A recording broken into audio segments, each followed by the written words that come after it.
রোজাও আমার, সংসারও আমার। তো এই তো সংসারের সব কাজকর্ম শেষ করে মেয়েকে নিয়ে রাতে একটু গিয়েছিলাম মার্কেটে। আসসালামু আলাইকুম, সবাই কেমন আছেন? আশা করছি সবাই ভালো আছেন। আমরাও আলহামদুলিল্লাহ ভালো আছি। তো গতকাল হচ্ছে সব কাজকর্ম মানে শেষ করে মেয়েকে নিয়ে শপিংয়ে গিয়েছিলাম।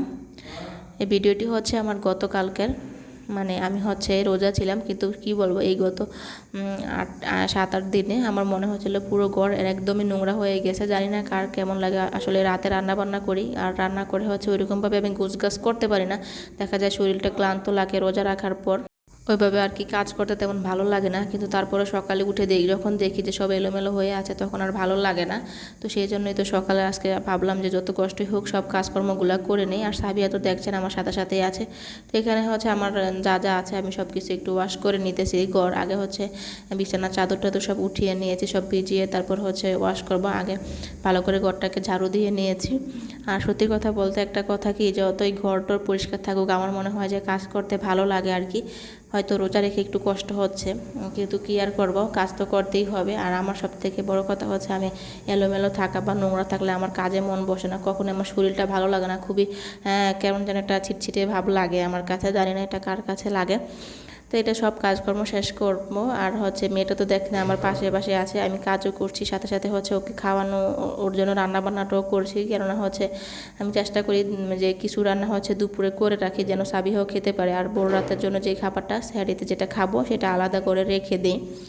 বা যদি কোনো দেখা যায় বেশি আইটেম করি, তো সেটা হচ্ছে রাতে আবার কিছু করি, দিনেও কিছু করি। তো এমনভাবে করি যেন সাবিয়াকে হচ্ছে খাওয়ানো যায় আর কি, দুপুরে খাওয়ানোর জন্য।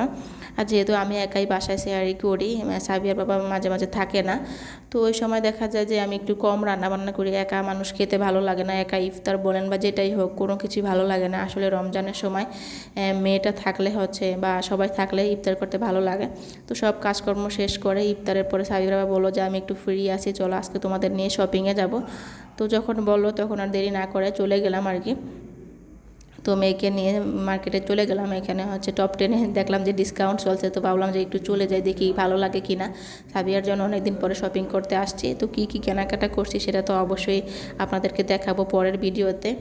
আর আজকে হচ্ছে এই তো মোটামুটি সাবিহাকে নিয়ে যা যা কেনাকাটা করছি, আমাদের জন্য এখনও কোনো কেনাকাটা করিনি, শুধু সাবিহার বাসায় পড়ার জন্য কিছু কেনাকাটা করেছি। অবশ্য ঈদের জন্য অনলাইন থেকে অর্ডার করেছি, পাশাপাশি হচ্ছে এইখান থেকেও আমি কিছু নিয়েছি আমার মেয়েটার জন্য। ও দেখেন কতটা খুশি।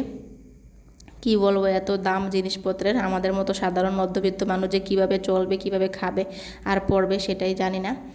কিন্তু তারপরে হচ্ছে মেয়েটা ভালো থাকলে বা মেয়েটা খুশি থাকলে আমাদের কাছে ভালো লাগে। আমরা সবসময় নিজে কিছু করার আগে চিন্তা করি আমার মেয়েটার কথা। তো এই তো এখানে কেনাকাটা করার পর আমার একটু হচ্ছে কিছু হিজাব কেনা লাগতো, সেজন্য হচ্ছে একটা দোকানে চলে গেলাম হিজাবের কেনার জন্য। তো ভিডিওটি কেমন লাগছে অবশ্যই সবাই কমেন্ট করে জানাবেন। আর কার কার আমার মতো অবস্থা, রোজা রেখেও কাজ না করলে ভালো লাগে না, সেটাও কমেন্ট করে জানাবেন। ভিডিওটি ভালো লাগলে অবশ্যই শেয়ার করে দিবেন। আল্লাহ হাফেজ।